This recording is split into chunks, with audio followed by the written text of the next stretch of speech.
So good evening everyone. We are in our weka software here, and today we are going to just visualize the clustering of simple k means clustering of our student dataset. Right. Let's check out the student dataset. Our student dataset here. So we have our student dataset here on our desktop. Let's open it. So it's going to open using weka. Wait, I have just clicked it. So here it opened, right? So this is not the only way you can open it using weka software. Just you can first click on this. First we will read this using our notepad,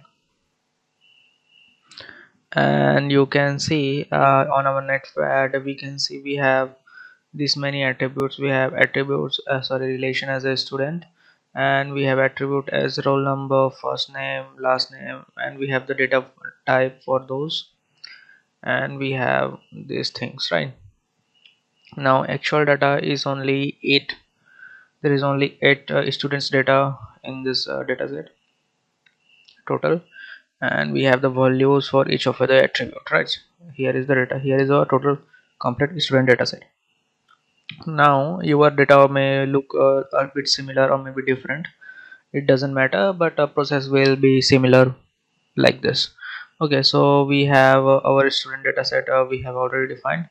Now I'm going to show you the another way. Our first way was like a double click the dataset and it will just open using weka software if the default software was weka. Now we will go to like explorer. I have clicked once, and I think my computer is little bit slow. Okay, it's processing. Okay, you can see we have open weka explorer. Just full screen it. Now here we open the top left, you can see we have our open file options. In the open file options, just click on that, and then from the documents just change the top one to like our desktop, because our data set is in desktop. Where is the desktop? Okay, here. So here we have selected a student.arff file. You can change it the file type to different by just clicking the file type here, and it will appear on the main dialog. Just now click on open now, and here you can see our dataset, right? But as you observe, as for the other things, we used to get something like colorful bars on the top bottom right. In this we are not getting that colorful things, right? Okay, now let's try to cluster this data set. Simple k-mean cluster. You can see we have already have the cluster. Let's select it. You can see we cannot select simple k-means, right?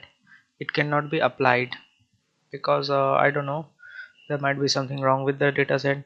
Okay, so for now to use it, we have to first just clear or the pre-process our dataset first, because you can see the first name, last name, these are the purely unique things for could be the unique things for a dataset. Now these are not necessary, so just select it and just click on remove. Now we can see we have our rest of the things available. Now let's try to cluster once. Let's see. You can see now we have bunch of more options enabled, including the simple k-means, right?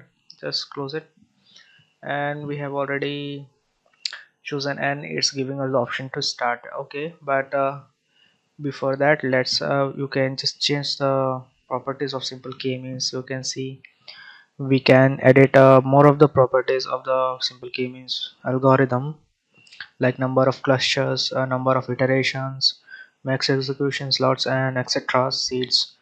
For this to just work, let's uh, let's just run by default, right? Default parameters. So as you can see, we have run information available now, and we have this data available, like clusters and everything. Now let's try to visualize it. Okay, visualize the cluster assignment. How we visualize? Just right click on the top of the result and visualize cluster assignment, and see we got something like this, similar to like this kind of thing, right? We have got two clusters, and I think it's okay kind of, but I think there could be more clusters. Could be like here. Here we have a separate line like, and here is one other cluster. It's visual available, but yeah, that those could be changed, I guess. So here we can change the number of y instances and clusters, and on the x what we would need to keep, or we need to like keep x on cgpa and y on status, and we will get a different cluster, means different graph of the cluster. Okay, here we got created two clusters like this, and more we can just edit it, like we can change the number of clusters to 2 to 3, and click on save, and then click on okay. We don't want to save, we just click on okay, because we just want for this only. Click on start, and we have another thing, another result. Okay, and this result we got three clusters. Now let's visualize this, visualize cluster assignment, and you can see we have three clusters now. We have this one cluster, here is a 2. Okay, this one is 1, this here is a 2, here is a 3. Okay, for you can change the number here, and you can just change the y also and x also, and you get a different representation, right? That's it. Here this is how you visualize using weka software, and use that simple k-means algorithm to just create cluster of dataset, student dataset, using weka software weka explorer. Thank you so much. I hope this video is helpful for you, and you have any issues you can just comment. Hope you like the video, subscribe.